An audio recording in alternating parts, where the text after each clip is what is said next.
कटक जिला शिक्षा संयोग कार्यक्रम को मु राजेश कुमार नायक आपको स्वागत करुच्ची। आज आम आमर अष्टम श्रेणी विज्ञान बही धातु अधातु विषय पाठ पढ़ा।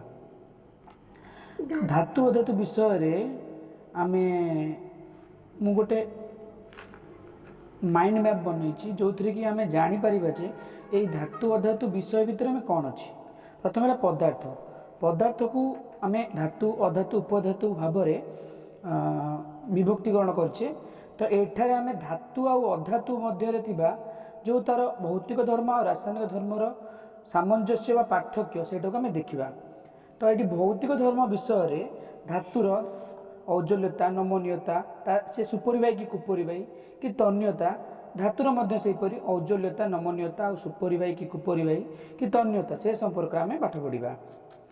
आउ मध्य एठी जो रासायनिक धर्म धातु बा अधातुर उभय किपर अम्लान सह प्रतिक्रिया करती, किपर धातु अधातु जल सह प्रतिक्रिया करती, किपर धातु अधातु अम्ल सह प्रतिक्रिया करती, क्षार सह प्रतिक्रिया करती, आउ धातु अधातु लवण सह किपर प्रतिक्रिया प्रकाश करती, ताहा आमे एई विषय रे पाठ पढ़ा। एई छोटो इंट्रोडक्शन वीडियो माध्यम एई धातु अधातु विषय थिबा संपूर्ण पाठर गोटे माइंड मैप तुम मानक मन रे ऑलरेडी सृष्टि हो जाइथिबो। आ विषय आम डिटेल्स पाठ पढ़ा गोटे गोटे पर्याय अनुसार। आम दैनंदिन जीवन में आम अनेक अधातु मान व्यवहार करें तुम मैंने जाच जपरिक कार्बन जार वैज्ञानिक नाम है अंगारक। यह काठ अंगार और कोयलार मुख्य उपादान अटे। सेमिथि सल्फर बा गंधक जहाँकि आम बारूद बा बाण आ औषधर उपादान भाव में व्यवहार करूँ। सेपरी फस्फरस जहाँकि दियासिल काठीर बारूद और फस्फेट सार उपादान अटे। सेपरी आयोडीन जहाँकि आयोडीन युक्त लुण क्षत स्थान में व्यवहृत टिंचर आयोडीन औषधर उपादान अटे। यह आम अधातु मान व्यवहार संपर्क में जाना। धातु मान को आम जपरिक लुहा जहाँ साहाଯ୍य पनिकी कटोरी कुराड़ी लंगल लुहा आदि तैयारी करा जाए। तंबारू ठाकुर बासन विद्युत तार इत्यादि तैयारी करा जाए। आलुमिनियम रु एथिरे बासन विद्युत तार आदि प्रस्तुत करा जाए। सेपरि टीण डब्बा खाइबा तेल किरोसिन बिस्कुट आदि रखा जाए।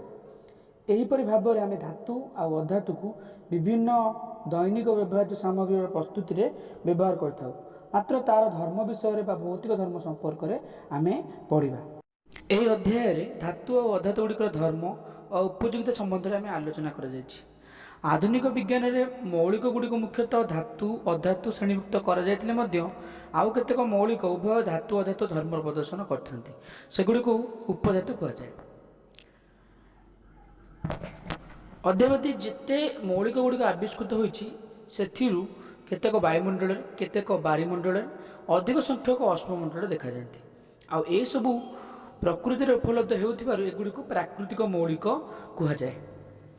वर्तमान आम धातु और अधातुर भौतिक धर्म विषय पाठ पढ़ा। भौतिक धर्म जो धर्म आम वस्तु जिनिसर बाहर देखि आम जापर ताहाको आम भौतिक धर्म बोली कहुए। गोटे खंडे टीण को आम बाली कागज रे घषिबा तो किछि समय पर घषा जातीय पार्श्व आ घषा न जातीय पार्श्व मध्य आम पार्थक्य भल भाव देखिपर जे घषा जातीय पार्श्वटी चकचक देखागला आ घषा न जाइथिबा पार्श्वटी फिका बा मलिन देखा जाउछि। तो यह हूँ धातुर धातव दीप्ति जहाँकि औज्ज्वल्यता रूप में नामकरण करा जायछि। बाली कागज घषिया पूर्वर सेगुड़िक मलिन देखा जाउथिला आ घषिला परे चकचक देखागला कारण धातुर औज्ज्वल्यता गुण पाई सेगुड़िक चकचक देखागला। यह धातव दीप्ति बा औज्ज्वल्यता कहुए।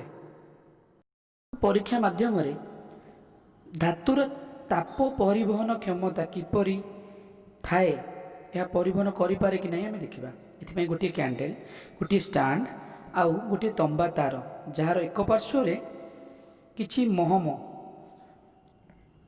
कठिन महम आम लगेदेवा कारण आम जाचे महम ताप पाइले यह तरली जाए। महमबत्ती को लगेदेला तंबा तारटी को ठीक उपरे रखिदेवा द्वारा धीरे धीरे ताप तंबा तार रे परिवाहित होई शेष रे ଯେଉଁ ପାର୍ଶ୍ୱଟିରେ ମହମ ଲାଗିଥିବ ସେହି ମହମକୁ ତରଳାଇବାକୁ ଆରମ୍ଭ କରେ। ତରଳ ମହମ ପୁଣି ତଳେ ପଡ଼ି କଠିନ ମହମରେ ପରିଣତ ହୋଇଯାଏ। ଏହି ପରୀକ୍ଷାରୁ ଆମେ ଜାଣିଲେ ଯେ ଧାତୁ ତାପ ଆଉ ବିଦ୍ୟୁତର ସୁପରିବାହୀ, ଏହା ତାପ ବିଦ୍ୟୁତ ପରିବହନ କରେ।